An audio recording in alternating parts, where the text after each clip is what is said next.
Salut et bienvenue dans cette nouvelle vidéo. Dans cette nouvelle vidéo, nous allons parler des risques de l'investissement dans le dropshipping en Afrique. Ça c'est très important, c'est une vidéo très capitale qui vont vous permettre de savoir à quoi vous aurez à faire, en fait, les risques auxquels vous allez faire face dans le dropshipping depuis l'Afrique. Donc il est très important de suivre cette vidéo jusqu'à la fin.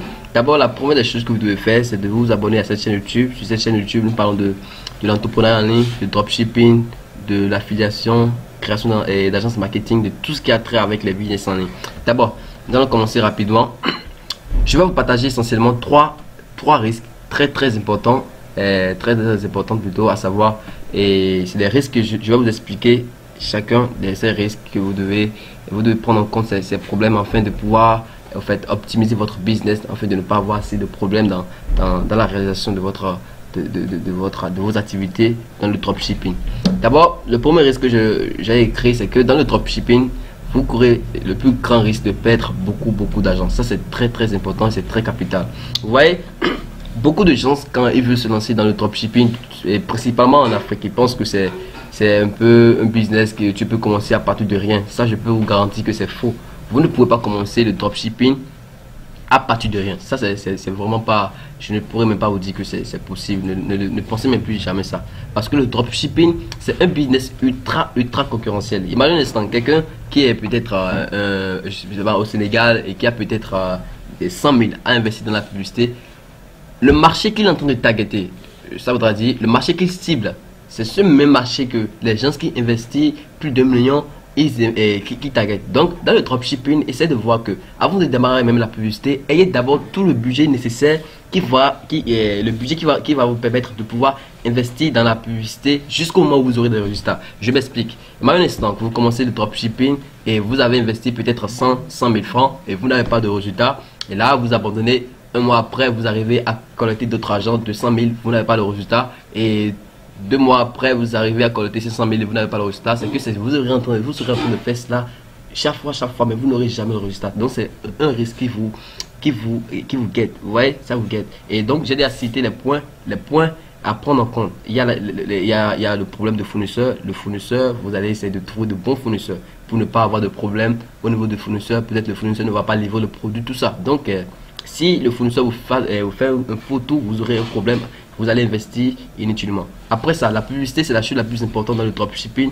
La publicité, elle est vraiment coûteuse et vraiment il faut avoir vraiment le budget nécessaire pour pouvoir démarrer la publicité, soit la publicité Instagram, soit la publicité sur Facebook ou d'autres publicités. Vous voyez? Et après ça, nous avons également l'installation du site qui est aussi quelque chose qui consomme beaucoup d'argent. J'ai eu à faire une vidéo précédemment qui parle de comment, en fait, du budget nécessaire pour pouvoir démarrer le dropshipping. Donc l'installation du site, c'est quelque chose qui va vous permettre de, en fait, vous allez investir. Je vous recommande vivement ça. Les gens vous disent peut-être sur d'autres chaînes qu'il faut commencer par les thèmes gratuits, mais je peux pas vous recommander ça. Moi, d'après mes expériences, je peux vous dire que les sites qui convertissent, c'est les sites qui ont assez des outils de marketing qui vont permettre, en fait, aux acheteurs d'être inspirés sur le site, parce que aujourd'hui les gens ne font plus des achats impulsifs. Il faudrait que vous sachiez ça. Les gens font des achats parce qu'ils sont fait dans un état d'esprit assez, en fait, dans le but que je dois voir ce produit, les trucs sont jolis. Même il faut essayer de même optimiser très bien la page de vente, la page sur laquelle il y a le produit. Essaye de mettre des outils d'extension, tout ça. Donc c'est des choses qui vont prendre un peu d'argent. Et après cela, il y a aussi les moyens de paiement que vous devez savoir investir dans les moyens de paiement, régler souvent les problèmes. Si vous avez des blocages, vous allez souvent régler, investir. Et aussi sachez que peut-être si vous êtes en Afrique, vous risquez ce problème. Peut-être vous avez peut-être jusqu'à 500 comptes et le compte peut être bloqué. Donc il faut aussi avoir de stock pour pouvoir, en fait, lancer le business. Quand le compte est bloqué, essayez d'avoir un peu de stock. Et c'est pour ça que je ne vous recommande pas, quand vous faites des ventes, ne bouffez pas tout l'argent. Gardez un peu de côté afin de pouvoir, en fait, ressusciter votre business en cas d'échec, quoi. Vous voyez? Donc il faut prendre ça en compte. Et après ça, il y a aussi un point que les gens en étant en Afrique, ils négligent. C'est l'impôt et les administrations publiques. Ne faites pas l'erreur là. Il faudrait que vous ayez aussi un peu de côté pour l'impôt et aussi par rapport à l'administration. Je ne connais pas votre pays, mais essayez toujours d'avoir un peu de réserve au moment où les administrations ils sauront que vous avez un business en place et ils vont commencer par vous tasser. Soyez capable de pouvoir payer. Ne les fuyez pas, mais faites face à vos responsabilités et payez l'impôt. Et après ça, nous allons parler du second risque, du risque qui est aussi vraiment quelque chose de très important. Je l'ai écrit en une fois, je dis il est très important de savoir que si vous ne faites pas bien les choses, surtout je parle du marketing, des stratégies, vous risquez de perdre en fait beaucoup de clients. Vous voyez, vous aurez des clients insatisfaits. Et ça se passe très souvent. Et ça se passe dans le sens où vous n'arrivez pas à gérer votre stratégie de marketing. Le marketing qui permet quand je parle de ça, je vous explique, j'ai énuméré des points, j'ai énuméré 3 points qui sont les points les plus à prendre en compte. Le premier est que le marketing par email ou ou par Messenger en fait de rassurer les clients. Imagine un instant que quelqu'un paye un produit sur un site, vous voyez, et il paye le produit et le produit sera livré peut-être j'imagine 2 mois après. Et cette personne qui paye le produit, nous allons faire une étude de cas en disant que quelqu'un qui paye le site et sur ce site mais n'a pas eu de message venant du vendeur ou bien venant du fournisseur dans l'intervalle de 2 mois.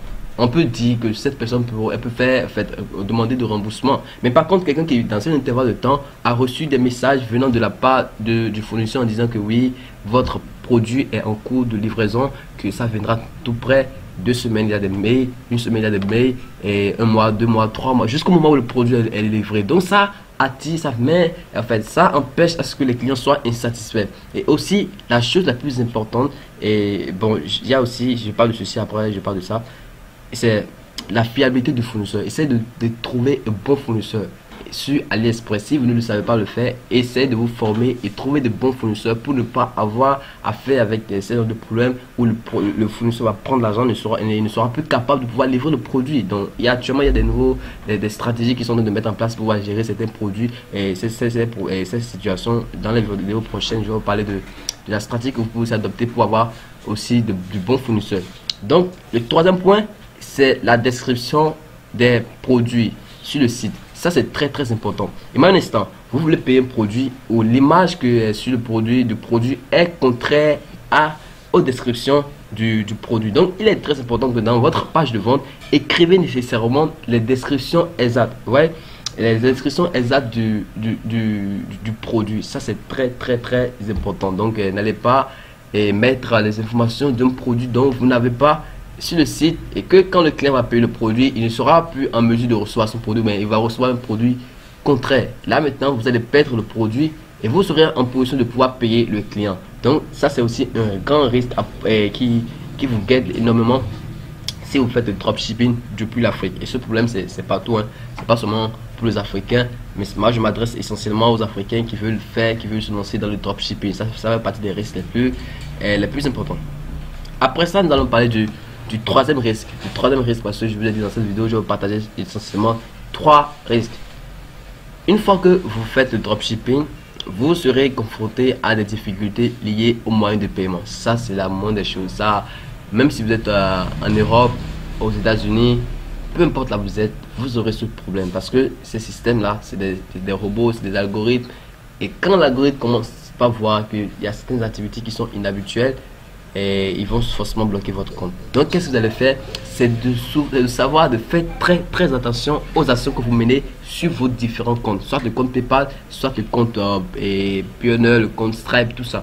Je ne vais pas parler de comment créer ces comptes, mais essentiellement faites attention à ce que vous faites sur ces comptes là. Et quand vous prenez le compte Stripe, peut-être à chaque step, et quand le compte sera bloqué ou ils vont vous demander des informations, ne les fuyez pas, n'allez pas créer un nouveau compte.